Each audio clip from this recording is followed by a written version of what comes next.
Welcome back to Personalist Manifestos. You've made it to part three of my conversation with my colleague Joel Korytko about Genesis, civilization, and the city.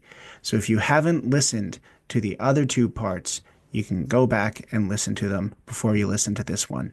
And so with that, here's the third part of my conversation with Joel. All Okay, right. tell us about the seven sons. You were talking about Yeah. Okay, yeah. the seventh sons. And Yeah, then so I'll again, there's just this leapfrog on that with another silly pop culture reference. this is basically how our work goes. Joel Yeah, so you says got smart things and Mike says dumb things. good cop, Okay. bad cop. Yeah. Okay. Yeah. Okay. Okay. Yeah, so you got the lines, right? So you got Cain's first son is contrasted also to Adam's seventh son. So they're both named Enoch. So the first son of the exiled son is a monument to human ability, right? And then the seventh son of that line calls on the name of Yahweh. So you've got like two Enochs contrasted, first and seventh, but you've also got the two sevens, the Lamech and Enoch contrasted, and so there's genealogies that are like cross-referencing each other on who they are and what they're like. So it's as I've said already, a comparison of the good sons, the bad sons, so to speak, those who call on the name of Yahweh, those who do not. Actually, Mhm. many of the names in Cain's lineage sound the same or are the same as in Seth's lineage. These the genealogy. So you're supposed to contrast. I have a whole theory on why these names are the way they are. I'm not even going to go into it right now. There's not really. It's not going to provide too much for the idea of city, but I think that you're actually supposed to be drawing on the etymology of these names and what they mean, and that's actually like informative to what kind of character this person is. We often see names associated with character. And Yeah. so I think that's probably going on here as well, especially when you see Seth's line. It's possible that like the etymology of the name as descriptive of character might actually be informative as to what when their firstborn is born, and the firstborn is the way in which the problem of the Garden of Eden being gone, or Eden being gone, is going to be fixed. Right, the seed of the woman will crush the serpent. So the Right. seed of the woman, there's going to be a child or a people born who are going to solve the problem. And so perhaps you actually see like how long was it before their firstborn was born? 50 years, 70 years, 150 years, and their names might actually be indicative of like what kind of character they were and when God was giving them a firstborn. Right. But I won't get into that whole theory right now. That's just like a paper down the road to write, right? Yeah. But yeah, I think that there's something going on with naming here and that kind of thing. Um, but ultimately, none of that. We end up getting kind of like to a big stop, right? You get Noah, and Hmm. Noah is anticipated to bring things back to the Eden-like world, right? So it says that he's going to be the one who's going to save us from the work of our hands. Um, his dad, Lamech, not the other one, right? There's a lot of similar names here, right? So Hmm. then Noah's dad is also Lamech, and he's a different Lamech, but this guy, he doesn't talk about going back into God's presence. He's just like, I just want to stop the work problem. I don't want. He's going to give us rest from our work. He's going to stop this curse. So he's actually a lot more about not having to work than he is He's about just going back. lazy. Yeah. The Kinda, other one, kinda, the, yeah. the other limit, he's all switched on and like let's get some wives and kill some people. And the other one's like, I'm just tired. I just want to Yeah, take a he's nap. exactly, yeah, he's You tired. want to do naps? My city's got nap pods like Google. Yeah. Yeah, and so he's kind of like a maybe an in between, Yeah. we need God to fix this problem. I'm more concerned about work than I am about God and the garden. Or I don't maybe it's know. about It's a automation. yeah. He's getting some automation in there. Make the machines work for us. Well, we can, yeah, take a But you think Shabbat. he's hoping that Noah's gonna fix it. And I mean, this idea of work in Right. the ancient world, being like a burden is totally there. We see that in other ancient Near Eastern creation myths where the gods create humans to work. The gods are kind of tired of some of the canal digging and stuff they got to do, and so they create humans to do that work for them. And so it has this idea of work as drudgery, which is there in some ways in the biblical text too, in the curse. But it's not the purpose of humans, right? Whereas in the biblical text, the purpose of humans is beyond just work. It's about, as you said, the word, priestly relation to Worship, God, worship. It's about ultimately. worship, yeah. Yeah. And work is then is downhill, no pun intended, from from that Eden and from that place of Nice. worship. Yeah, Yeah. yeah. You roll down the hill. Yeah. But the Pentateuch, in my opinion, is gonna be focused on this what I just said, getting back to the presence of God on God's terms. Work sucks for sure, but that's not the problem. The problem is not work. The Pentateuch, in my opinion, is going to care about the remediation of the heart through ritual, sacrifice, worship, ultimately, which in turn will transform one's conception of work, vocation, and even the city, right? Yeah. Because God is going to embrace the city, He'll accept it and bring it in and baptize it, right? Yeah.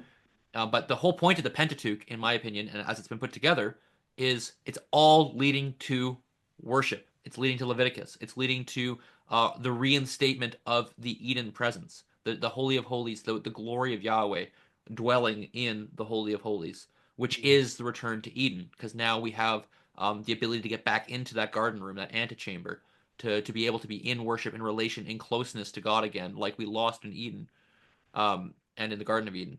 And so that's really the focus is that is what we are missing, and we must get back there in order to get back to what we are supposed to be, Mhm. um, now being east of Eden. Yeah. Well, that makes me think about God is not against building. God is not against work. Um, and like you say, I mean, God does actually approach them and say, I want you to build something. Like the tabernacle. Yeah. And then, and this is like the first of many times that Israel is called upon to build, and particular people are chosen, and particular people who are good at building.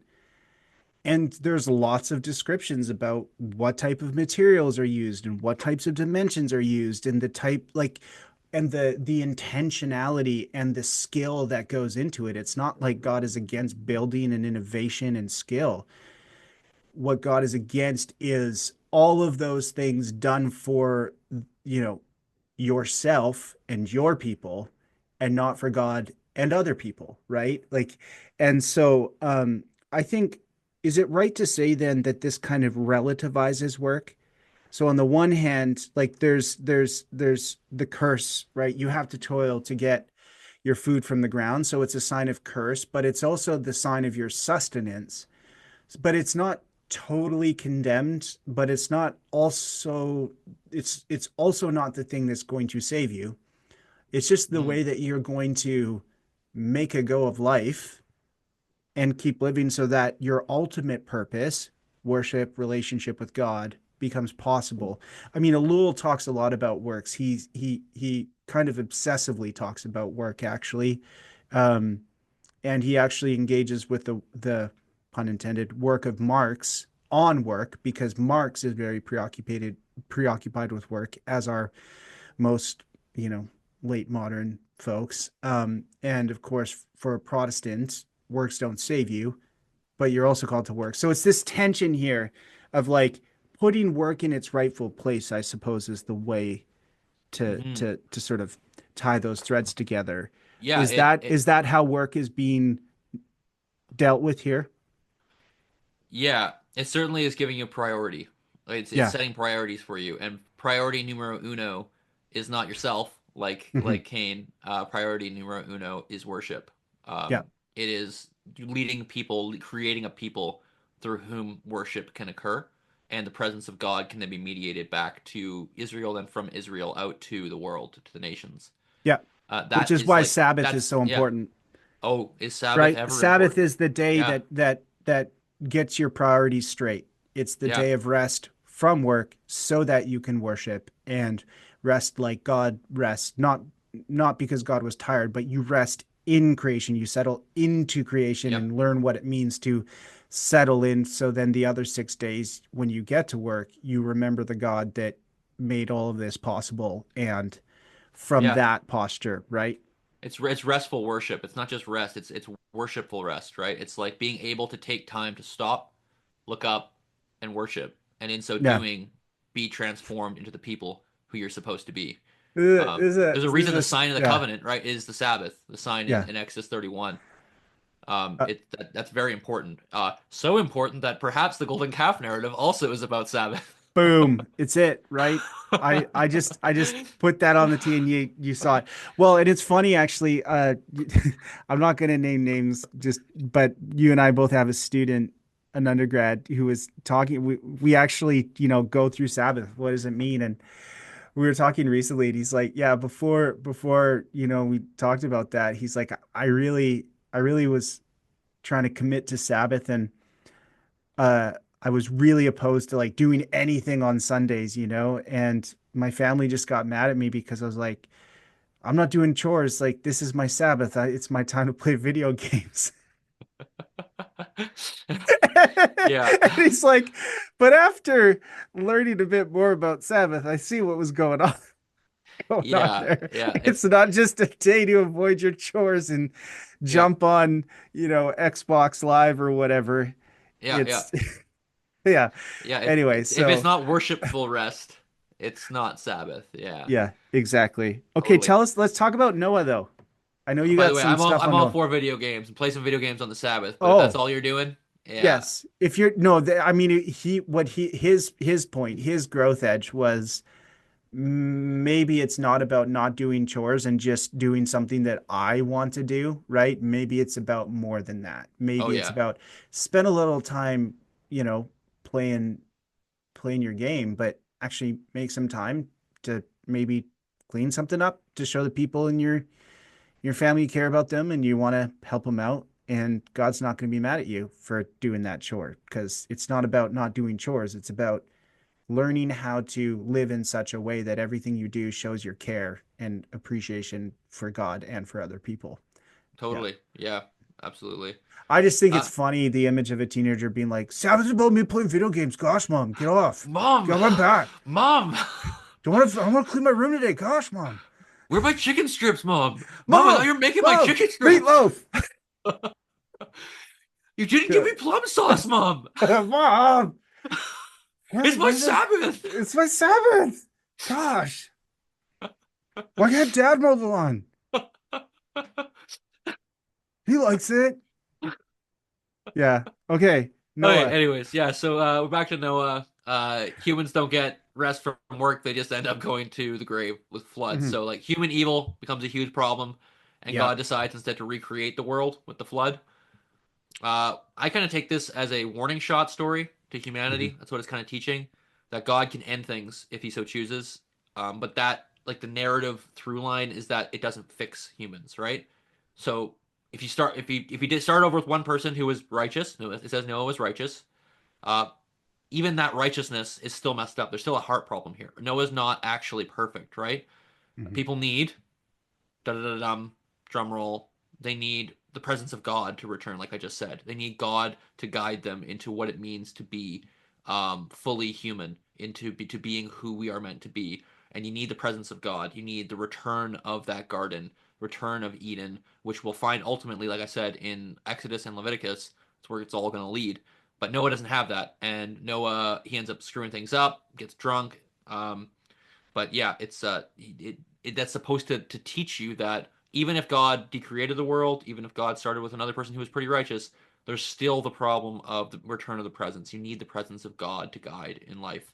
Mhm. Otherwise, it's not going to happen. That's the meta narrative, in my opinion, of the whole Pentateuch, the whole Bible. It's the return of the presence of God, which is ultimately the new covenant promise that the Spirit will dwell in you, which is the presence of God, which is um, I mean, it says that Jesus was sent as a sin offering, and a sin offering cleanses sacred space. And so then, what is this? What is the sacred space being cleansed? It's you. Mhm. The temple is you. You become cleansed. He is presented as a sin offering, and then the Spirit dwells in you, and then you can now walk in the way that Yahweh was trying to get people to walk in various contexts. And so it's really the fulfillment of that whole meta narrative of the presence returning to humankind. Yeah. So you talk about the warning shot, like Noah really messes up after the flood, right? And I, as you talk about that and point that out, I'm like, do you think that he got as drunk as he did because he was kind of traumatized by being the guy who made it through when everything else was wiped out? That's such an interesting insight. I don't know, but that makes a lot of sense. Because, like, I just watched everyone die. I'm maybe gonna have a few more than I should. Yeah, for sure. Right? Like that's what made him go, you know, go the way that he did. Because it's like, I'm glad you think I'm righteous, and I'm glad you chose me and my family to to live, right? But you just wiped out everything. And now we're starting fresh, but I pretty excited about starting anew, but also that was really awful to be a part of. Yeah, the Noah option is not the a great option. I mean, the same Moses does the same thing in Exodus 32, right? He goes, mm, "Hey, start again with," or no, or sorry, God says, "I'll start again with just you," and Moses is like, "No, Noah option. I don't want the Noah option. That's not a good idea. Don't do that, God. Be faithful." yeah, yeah, yeah. I heard about him, and It's the he, nuclear yeah, option. yeah, he Yeah, became an alcoholic after. yeah. God's like, hey, just so you know, I got that button on my desk, and, and yeah, so, and Moses is like, no, no, please don't. Have you seen the Sonic movie, Sonic 3? No, I've not. Should I? Oh, okay. Yeah, yeah. There's just a scene in it with oh, I don't want to give it away. Have you seen any like memes online from that No, movie? I won't give no. anything away. No, never Okay. mind. Well, Yeah, I I'll was add gonna that to the mention a list. Robotnik scene where he where there's a line that his finger is on the button, but I won't mention any of that. If anyone Okay. knows out there who's seen it, Okay. anyways. That's Yeah, I'm not good. gonna wreck the I movie. love it. No, okay, thank you. Thank you for those who are opposed to spoilers. The other piece I think about here is the covenant that God makes with Noah. So after all of this, there's the covenant, and um God says, you know, I'm going to put a sign in the sky to remind you that I'm never going to do this again. And you know, we were talking about visibility and visibility, right? Reminders, signs, and so forth, you know, Mark of Cain, and the sort of fleeting nature of it. Like it's there always, but it's not always visible. So there needs to be this trust. And in the same way, the rainbow that God puts in the sky is a sign that he's not going to, you know, do that warning shot again.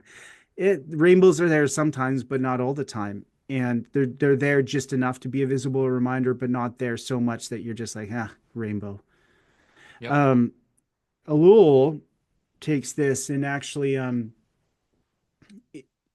the 1970s, there's a shift in his work where he talks about it in the meaning of the city, actually, where he says, he talks about recapitulation, where all these works are going, where the city is going, where all the people are going, right? The two types of people, the people who call on God, people who don't. And he says, you know, there's an implication within scripture, within revelation, that everything will be recapitulated, or some things will be, and what will be redeemed, what will be brought into the new heavens and there, he says there's no way of knowing. And we probably shouldn't try to say which will and which won't, because only God can say that. But there's a shift in the middle of his in his sort of writing career where he just goes overt universalist, and all will Mm, be saved, all will be recapitulated. And actually, speaking of his commentary on Apocalypse, that's a place where he says it. That's the first mm, time he does. And you know, for the Ellul scholars here, there's different readings of what he's doing there. Some say that he's sincere in it. Some say that he is sort of occupying the role of Jonah. He's viewing himself as being Jonah preaching in Nineveh. You're all going to be saved. Just turn, right? So kind of an insincere proclamation of universal salvation. I'm more on the sort of the latter, but others aren't. But he talks about the covenant with Noah and the sign being like, this is kind of a sign of universal salvation and recapitulation, that God's actually not going to wipe everybody out again like he mm. did with the flood. And so he kind of springs that forward into the eschaton. What do you think about that? Yeah, it's a good question. There's some interesting stuff going on with this story. For one, the idea of the bow being pointed at the sky. There's ancient Near Eastern iconography where the conquering person, the conquering nation or king will have a bow pointed towards them to say that I am no longer going to be attacking you. I have won the battle, but I am not going to fight you anymore. So I think that might be what's going on with the bow in the sky, like the idea that I win this. Anytime we do this battle, y'all, I win. However, that is not what we're going to be doing going forward. I am not going to be pulling the bow on you again. Um, and so in this depiction, I don't know if the flood is really getting us to universalism. You'd probably have to get there a different way. The flood, in my opinion, is about decreation. It's not about doing away with. It's about not doing away with the way things are, but working within them. So the flood, without getting into all the details, I think is a picture of decreation, returning to the primordial waters of a pre-creation state. And if that's true, then God is saying, I am not going to remove the world as it is, rather, I will renew the world as it is.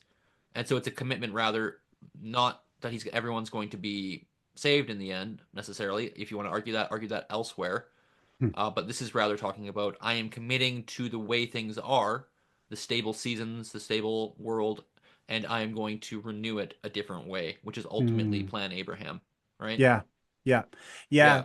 Yeah. What's interesting too is my friend Ray talked to me about this reading of the baptism scene when Jesus is being baptized.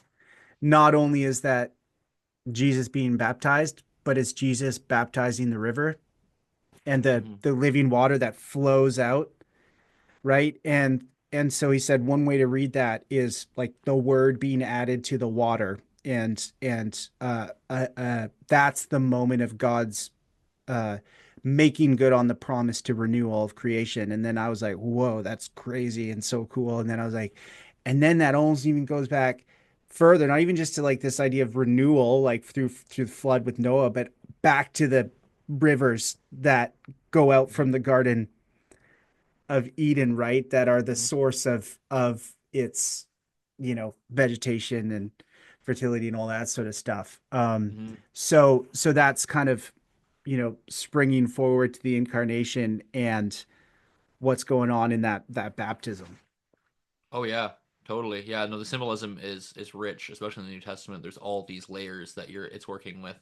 And certainly, yeah, the idea of the living waters, the Eden waters, which are repeated multiple times in my opinion. You see it in Exodus, you see it in Ezekiel, you see it, yeah, and that Jesus is ultimately bringing that when he brings the fountain of living waters from the heart. It's the Eden waters coming from the heart. It's the return. Oh, Yeah, yeah, yeah. my brain is just churning right now. Okay, check this out. Because Yeah. John's always throwing back to Genesis, okay? Oh He yeah. just loves himself some Genesis. Okay, water to wine. Noah, water to too much wine. Mm. Yeah. That's a great point. That's But actually a really good like point. Noah, not good water to wine. He gets drunk and right. Jesus, wedding of Cana. Hey, we're out of wine. Can you do something about it? It's not my time. Actually, I think it is. Okay, I'll do it. And new covenant. Boom. Water to wine. Right? Keeping the party going, but it's not just about the party, it's about renewal. Yeah, yeah. That's a great point. I wonder. I'd have to think harder about that. We got to write That's a paper on that. Here we go. All right. Let's go. Let's go. Okay. Yeah, all Tables. right. You want to talk about tables of nations? Yeah, I mean, all I would say is that, like, as we move on to the narrative, you get the 70-fold, the 70 nations, which is just to Right. represent, like, all the whole earth, I think. That's why it mentions them in that way. Hmm. And so it's like civilizations taking off after this, and it leads to our favorite city of all, Babylon. I love Babylon. It's so comfy and cushy. Man, Babylon's just my favorite. Even if it's built off the backs of people who have nothing, I got everything, so I don't really care, right? Hmm. Hmm. Sarcasm, sarcasm, Interesting. sarcasm. Yeah. You don't hear that these days either, hey? No, Don't no, no, talk no. about don't talk about how our nation got formed off the, you know, slave labor of people that, were forced into slavery and exploited and Yeah. We have privilege now because of what we did, but can we not have those history books in our schools? Because let's just let's just bypass having to reckon with that But history just look that's at the actually probably. progress. Just look Oh at the yeah, progress. look how far we've Michael, come. Michael, 2025. Yeah, look what we have and we've done now. some of us. Yeah. I mean, it's kind of all of us. I mean, Yeah. the people who matter. Yeah, it's a very small percentage actually. I was I think I don't know if I told this story on here, but I actually talk about it in a forthcoming Ellul volume based on our more recent conference, our last conference, which was revisiting technological society after like over 70 years. And I was presenting on like, does his thesis on technique and capital still hold up? And I said, basically, yeah, with some nuances. And I used the example of the mining of carbonite that takes place in Congo.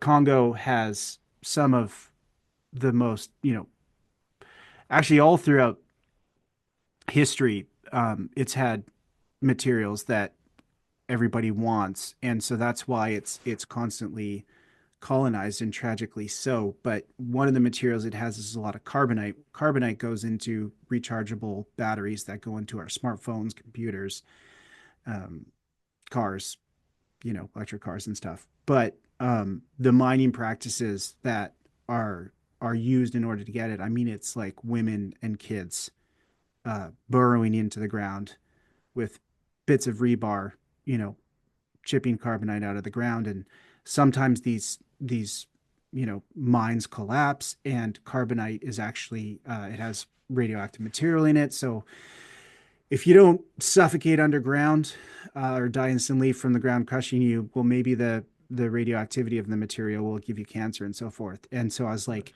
this is the blood that oils the machine of technology and capital today. And this is precisely what Ellul is pointing out in a work like Technological Society. And there was an economist in the room, and he said, well, I'm concerned that you don't really understand economics, and it's only 8% of people who uh, have to do that. And I said, well, given our population, like, how many is 8%? And also, would you like your kid Yeah. going in there? How about you So volunteer? you can get your iPhone 20.3.5. Like, we're all implicated in a system of smartphones and batteries. I get it, right? Like, we're all just drawn into this. But, like, at the very least, we can admit, like, both historically and presently, precisely the point you're making here about cities that are like Babylon, which just so happen to be cities like the ones you and I live in. Yeah, just in case anyone was still lost out there, you are in Babylon if you're watching this. Mm, yeah, Likely. Uh yeah, if you're living in a Western country, especially places like where we live, we are the ones yeah, who are Babylon. And then the question is, how do you live in Babylon in a faithful way? Cue the Book of Revelation, yep. in which you die. Mm, That's the answer is to be a lamb that is slain. mm. Let the beast conquer you, And and then lament through for that the you city. conquer. Oh yeah, Yeah. and actually die with the city rather Mm. than in chapter 18. I love it. There's maybe 19. I think it's 18. Uh, it says all the merchants stand from afar and say, "Oh, Babylon's fallen. Oh no. Oh, it's so sad. We No, no, no, didn't no, see no, it no, no. coming. Whoa, whoa, whoa, whoa, whoa, whoa, whoa. We're over here, buddy. You can fall over there. Yeah, I got my stuff over here, but oh, Babylon." yeah, Whereas the people, like the people of the Lamb, they just die with the people. They die with the city, right? So yeah. it's a totally different way of being, Yes. which is ultimately lamb-like, Yeah. which Seek is the the welfare of the city. yeah, Don't, like Mark Zuckerberg and whatever, like they build their big bunkers, right? yeah, So if everything goes down, and Revelation just like they saw it, they're oh like, yeah, yep, yeah. yeah. All Stand from those afar. merchants are in their Yeah, bunkers, yeah, and yeah, yeah, no, be yeah. willing to go down with the city, right? Seek That's the its call. welfare. Call, Yeah, yeah. and Seek the and welfare of those, even of those in Babylon, to well, seek their welfare. and very, very, very side note, listen to reggae. Sure. By the rivers of Babylon. You know that. the history of reggae, they use a lot of Exodus and biblical imagery to work through what it is to be a colonized people by people who bring Bibles and say that they're people who live by the Bible, but they're colonizing them. And then they start reading the Bible and they're like, whoa, whoa, whoa, whoa, whoa, hold on a second. They're Babylon or they're Mhm. Egypt, we're Israel. Yep. And so reggae, it's rebellious and it's biblical. So if you just need a little inspiration on how to lament for the city, listen to some Jimmy Cliff by the Rivers There of we Babylon. go. I'll put that in the show notes. There you Yeah. go. Yeah. But yeah, Babylon. That's where we get to in the story. Yes. Babylon essentially becomes an attempt to create this homogeneous, monolithic, cookie cutter, fall in line, one language, authoritarian city. You get on the bus or you get run over by the bus. Hmm. That's to use the analogy of somebody from the past that is well known in Christian circles. It's Hold on a built sec. Babylon. Yeah. So you're what you're saying is that ethno-religious nationalism isn't cool biblically speaking? Oh, I wouldn't want to go that far, you know. You might want to do some of that. No. Yeah, no. No, Babylon's built on the back of slaves, man. Yeah. It's so you see similar language in Exodus, similar like the bricks and other terminology appearing in the Tale of Babylon as you do it, the Israelites being enslaved. Yeah. And so it's the same idea that it's a people that is there's a forced uniformity. It boasts of making everyone speak one language, which we see in other ancient Assyrian rhetoric, Mhm. Neo-Assyrian rhetoric, where the king will boast of making people speak one language as though this is a great thing. So this is like known in the ancient world. It's like it's a forced homogenization, a forced monolithic, a forced cookie cutter, like I said, Yeah. approach to society. And really, it's we're talking about presumption here, right? This is the idea that they presume everything. And even to the point of, and I think this is kind of the main thing, is they're forcing sacred space. This is the antithesis to Eden, because they are going to build a tower to the heavens that reaches the garden by force, or even not force, arrogance. Mhm. It's simply presumed that the gods want to chill with you, Michael, but they don't. Yep. God does not want to chill with them. They're not that cool. If they're That's not. behaving like that. Yeah, exactly. God's Yeah, like, you don't need to exactly. build anything. You don't need to do Yeah, this. It's a yeah. lot This is of not the energy and a way. lot of sacrifice and a lot of brutality for something that I'm just offering you kind of for free. If you just say, God, Yeah, can I hang out with you? He's like, sure. exactly. You don't need to go through all that. Yeah, exactly. Yeah, Yeah. he doesn't want to chill with those people. Mm. He already said to Cain, "Hey, there's an offering right here. Hmm. If you want it, you can take it. Yeah. You can turn this around, this way of being that starts with Cain and ends in Babylon in this narrative through from Genesis 4 all the way or 3 even all the way to 11. But then God's going to dismantle this city because that homogeneity is not the will of God. Yeah. God doesn't suffer humans forcing his presence, being so arrogant to think that God is going to just chill with them. Rather, people who say, I actually need God. God shouldn't be here, but God, I trust that you want to be here and protect me, to give me the sign of protection, to give me the offering, that you're the one who's taking the step forward, not me. Just assuming. I mean, the idea of forced presence is the same thing as the golden calf, right? It's saying, where's Moses? Where's God? Well, I can just make God appear and do what we want. It's the antithesis of the tabernacle. So the Babylon is to the calf is then in relation to the tabernacle. Yeah. The calf and Babylon are doing the same thing. They're forcing the Yes. presence of God Yes. and saying we can control God's presence. And God says no one controls my presence, but I offer it freely to those who will turn to me. Yeah. That's the whole point, right? It's a gift. Oh man. Preach, preach, preach it some more. Let's do I an altar will. call right now. Band's gonna come and play. Just no. I'm very seriously, to me, I'm like, this is what civil religion does, Hmm. right? Yeah. This is why I made the joke, but I'm serious, right? Like this is what ethno-religious nationalism does, is it creates a religious structure that attempts to force sacred space, to order and organize and mobilize people, and get something out of it, right? So it's an us and them, and we have the copyright and the control on the sacred and the divine, Yep. and then from there we're going to move outwards, right? So that is not how God works. Yes, God does choose a people to covenant with them, but as we journey with this people, we see all sorts of people being grafted in. And even within the Old Testament, there is like law to Hmm. care for Yep. those who are not your nation, the Yep. sojourner. Oh, not just for them, but also to remind you that you too were once a sojourner and I cared for you, Yep. right? So Yep. don't forget that you are a sojourner and a foreigner. And actually the kingdom of heaven is going to be filled with people who are like us and not like us. And that's cool. Get on board, right? If you're Yeah. not on board, you might not end up in that group. Yep. Not because I don't want you there, I do, but you don't want to be there because you want your civil religion and your ethno-religious nationalist state that you're trying to set up, and it benefits you, and there's no place in my kingdom for that. I'm building something different. If you It's want better. the greatest critique, in my opinion, of civil religion, is the Book of Revelation.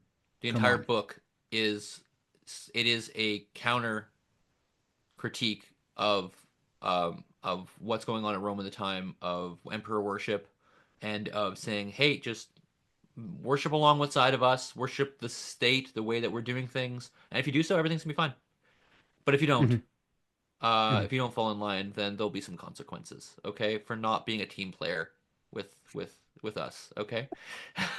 Be a team player. That's our ethic. That's our political theology. Yeah.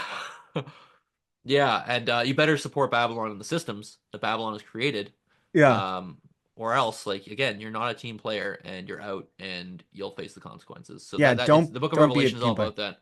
Yeah. Yeah, and I mean, this is like it's interesting that God's people aren't even a part of a fixed city structure for like 1,000 years in the narrative, right? It's Hmm. like you've got all these genealogies and stuff, but then you get to Abraham, and like Abraham's a sojourner. Yeah. If people are a sojourner, they're in Egypt for hundreds of years, and then they get out of there, and I mean, they don't even really develop strong cities until later on. So it's like a long time before cities become a thing, or like Hmm. even a main city becomes a thing. Um, yeah, and even kingship is not even introduced for a lot longer, right? Kingship in the ancient world, in some traditions, is associated with creation. So kingship is all the way since way back. So like the Sumerian king list will talk about kingship being from the gods and being way back, all the way back to the beginnings of civilization, as a gift of the gods. Whereas the Bible's like, kingship is a concession and not great. Doesn't end well.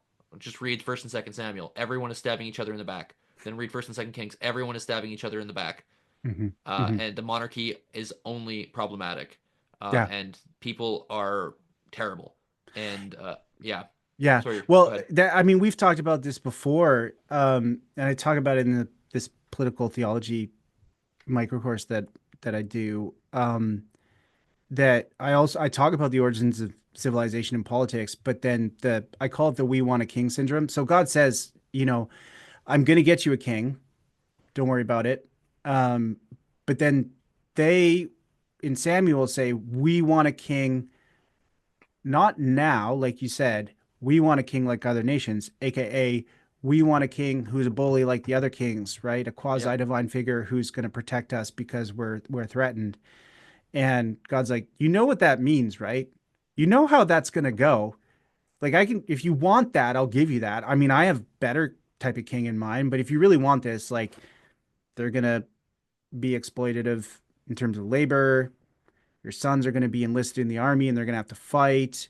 Your daughters are going to be concubines. Are you sure that's what you want? Like, yeah, can we please have that? Yep. Right. And I'm like, so I judge that on the one hand, but then also have compassion because I'm like, well, you look around today and people are doing the same thing. And I also think that this is bringing a trauma hermeneutic here. I'm like, Israel is scared. They want a bully to protect them against other bullies. But I'm like, at that point, like all they've experienced is kings like that. They don't know anything different. They can't even imagine because they've been traumatized by their slavery and sojourning and all of this and by really bad kings and pharaohs and stuff. They can't even imagine the possibility that God might have a better leader for them than the one that they're envisioning. And God's like, I do. Like so much of this, like we're talking, it's like God hands this out, like right from the image. It's like God makes them in the likeness image. And then the serpent's like, hey, don't eat from that tree because God's afraid you're going to be like God. It's like, if God was afraid that you're going to be like God, he wouldn't have created you in his image and likeness. You already have that. Or like, oh, I'm really afraid someone's going to kill me. God's like, don't worry, I'm going to protect you. He's like, I'm going to protect you. You just need to wander. I'm going to protect you. And it's like, you know what I really need? I need protection in a city. Right? Yep. It's like, Yeah. and there's king. God's like, I'm going to give you a king and he's going to be good. And we're like, we don't want your version. We want our version. And that does not go well. And I find it so funny. Like first and second Kings, I think the form and the content of those histories are written to just make us say, enough already. Hmm. Like the amount of times it's like, and then there was this king, didn't walk in the way of the Lord. He's a bad guy. He died. And then Yep. another, and then another, and then another. Like the content is important, but even the repetitious Yeah. form ad nauseum is designed to make you be like, when is somebody going to do it differently? Like it's Yep. meant to exhaust you because that's exactly how history goes. Every Yep. king starts out and thinks they're going to be better than the one before and do it differently and wield their power well. And they don't. Big I was surprise. You think reading, you're the first one to do that? You're not. And this is Ellul's refrain throughout his work. And I just am refraining his refrain. and I'll Yeah. refrain that refrain and use a refrain from Kings, which was I just read this recently. I read First and Second Kings carefully recently, Mm, and you'll see over and over it'll say, and this person was the son of this person, mm, and this person was the son, not in like a genealogy, but just in the middle of a story, and this mm, person was the son of this person. Then a few lines later, and same person was the son of this person, and just mm, constantly telling you who their father was. mm, And the point being that they are just repeating exactly what their parents were like, mm, and that they're stuck in a cycle of mm, being just like your dad. And mm, when is this actually going to change? mm, And it doesn't, right? It mm, ends up in exile. mm. So yeah, there's a refrain there as well. Not only are the kings repeated, but the refrain of and he was like his father, and he was like his father, and he Well, was. I mean, biblical analogies here. Uh, I don't know. Should I talk about this? Should I? No. I don't know. You do you, Michael. You can Sounds do a whatever lot you like want. a current president and his son, whose name is Barron, and all his kids. Yeah. I'm glad I don't pay much attention to that certain president. So Yeah, I yeah, know. I don't know much But about him to be just honest. here's the call. If you turn from the ways of your parents, Yeah, it's true. it'll go well. If you're not conscious of it, you'll become like them Yeah. in the Power, bad man. ways. Power Yeah. warps people. If you Yeah. want to understand Elul's work, this is a prominent theme, and it's a prominent theme in scripture. And Elul gets that is power messes you up. So if you have it, be willing to give it away. If you're not willing to give it away, then it's a sign you probably have some power issues and probably some idolatry problems, and you're probably dangerous. Totally. Um, right? Yeah. Yeah. And I mean, this again. So we're talking about the city as power, the city as Yes. corporate Yes. power, uh, gathering and power. And like we don't. I hope everybody who's listening to this is not thinking that we think city is evil and unredeemable. I don't think that's. No, I live in a city. It's I like Yeah, that. I like it. the city is ultimately where Eden returns to, and so you see Mm, this in the text. So like Psalm 46, 4, there is a river whose streams make glad the city of God, the holy habitation of the Most High. There is no mm, river in Jerusalem, okay? It's the Eden waters. Like there is this return of the Eden waters to the city, and that God is bringing that primordial presence and blessing to the mhm, city. And you see Ezekiel even like opine about that there'll be a day when the temple will be this kind of like he has like this perfect vision of an idealized temple where the mhm, waters again emanate out to everywhere. These primordial Eden waters, that the blessing and life of God in the waters freely without price, like that mm, idea, right? The same thing that God offers in the new covenant. This idea of His presence as manifest in the symbol of water. And so that's what towards heading, that the city would be covered in the waters of Eden, and so give it life, and so give it like the fresh waters of that produce life and flourishing. But that's in the city, right? And ultimately, the New Testament's going to pick up that idea of the city, in line with the Old Testament prophets, Yeah. and develops this idea of the New Jerusalem, which we find also in the prophets as well. And so in Revelation, which we've actually talked quite a bit about, it doesn't enclose sacred space and Eden in a temple within it. That's what you'd expect. But instead, the city is transformed into Eden. It becomes the Holy of Holies. It's the same dimensions as the Holy of Holies. And so this Holy of Holies is the New Jerusalem. It is the place where God is. The city has become um, inseparable from the presence of God.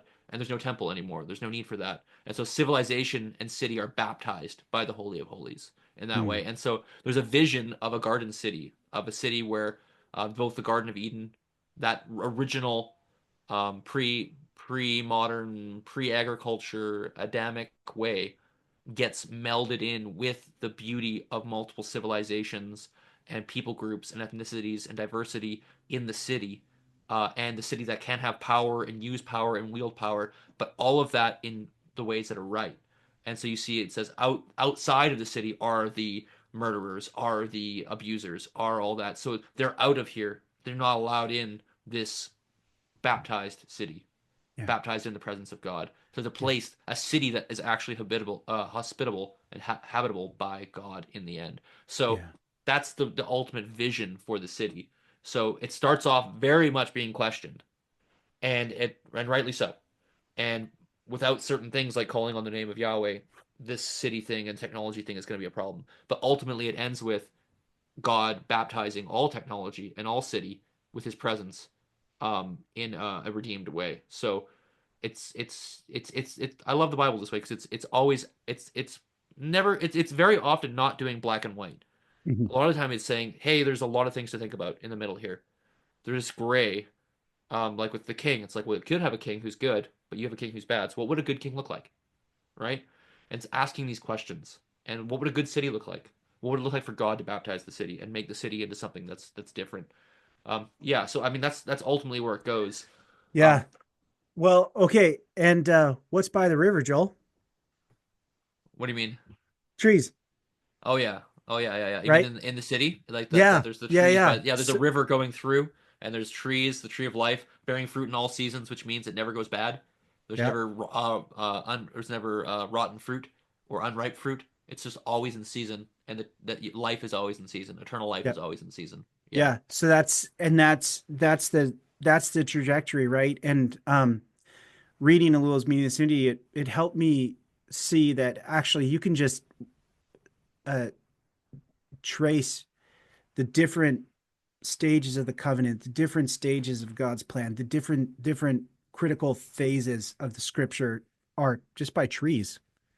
So, Hmm. right, tree of life in the garden, tree of good and evil, knowledge of good and evil, the tree on Golgotha, Yep. right? And then of course, like, uh Jesus dies on the tree of death, but that's the gateway to life.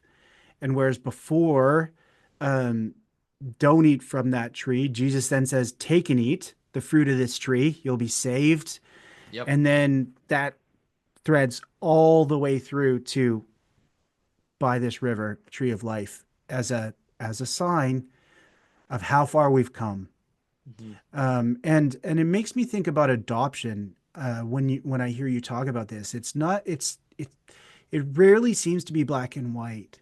Uh, so often it seems like God adopts laws, customs, cultures, people, or even sort of like enters into a pretty bad situation and adopts parts of it to to change its course. So the city being one of them, like garden to city, but it's a particular type of city. It's a garden city. And so it's like when we imagine a city, what do we imagine? Do we imagine concrete, glass, and steel?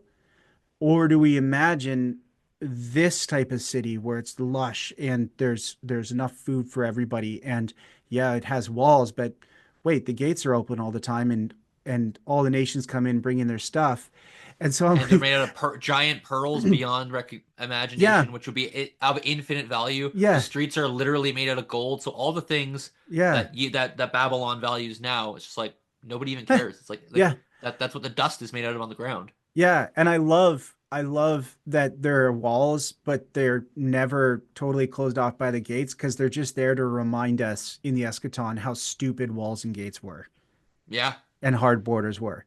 Like if yeah, if the gates are open, why do you need walls? Just as a reminder of just how problematic they have been, are, and often will be. But the other one I was thinking about is like I just did a sermon on the chapter 4 of the book of Ruth. And in order to talk about that, you need to talk about the book as a whole. And it just made me appreciate the adoption of laws, right? So one of the things that's going on in Ruth is this whole thing of like Boaz wants to marry Ruth, Ruth wants to marry Boaz, but there's an unnamed relative who is uh, uh, closer as a relative to the lineage. And so Ruth's a widow. She's, she lost her husband. So this unnamed relative is actually required to marry Ruth in order to redeem this poor situation, and not just for like ancestral lineage, but actually to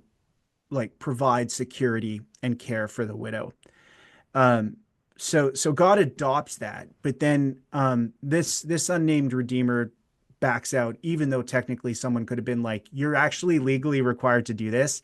Now Boaz doesn't want the guy to do it because he likes Ruth, but nobody else remembers the law or they don't enforce it because they feel bad for the guy and understand why he backs out. But what happens is that Ruth is then adopted into the royal lineage.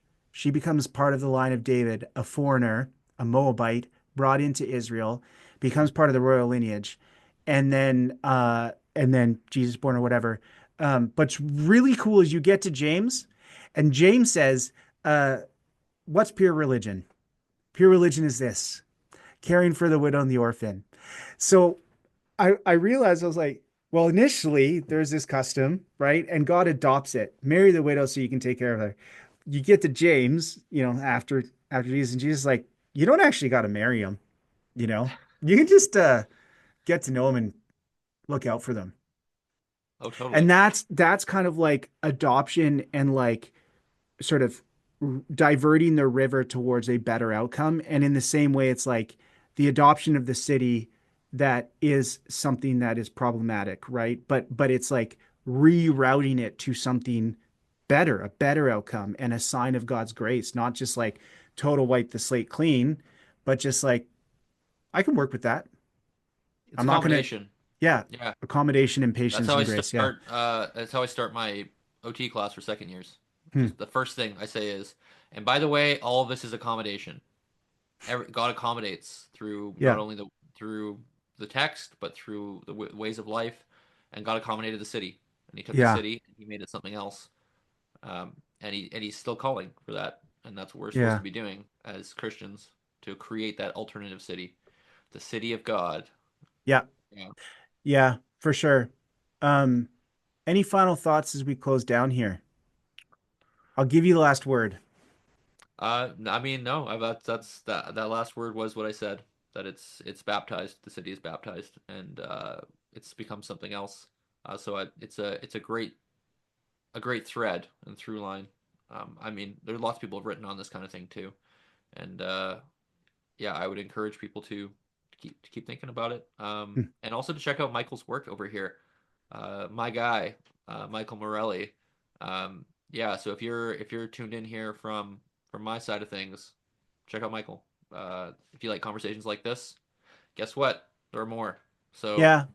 Well, and likewise, I appreciate what you're doing. You bring a lot to your study of scripture. You take it seriously, but you also um you're taking it into the territory. I mean, you have skin in the game, right? It's not just a thought exercise. You actually care about the God that is behind all of it and in it and speaking to us through it. And, you know, um, if anything, this whole conversation has shown the world that it's possible for Bible scholars and theologians to hang out and not fight.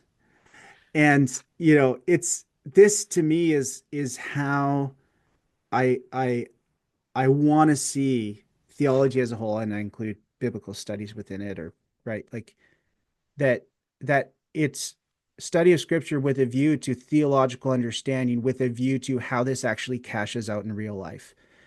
And that's what I'm about, and I know that's what you're about. And I think that's where the magic happens when we have all of those things in view. So thanks for your time. I appreciate it. Thanks for having me on, Michael. This was actually so much fun. Well, there's other commentaries. Yep. All There's right. other commentaries. Next So time, man. maybe yeah, we'll do another one. And maybe I come on your show and we talk about law. Oh yeah. Oh yeah. And Looking and forward to it. and capital punishment in Exodus. Absolutely. Oh, be sweet. All right. All right. Thanks. Bye, buddy. Congratulations. You've made it all the way to the end of a three-part conversation about Genesis, civilization, and the city. Stay tuned for more Bible conversations in the future. If you want to follow the show, it's personalistmanifestos.substack.com, and you can follow Joel Korytko on YouTube at Joel Korytko. Spellings in the show notes. And until our next conversation, keep on contemplating revolution.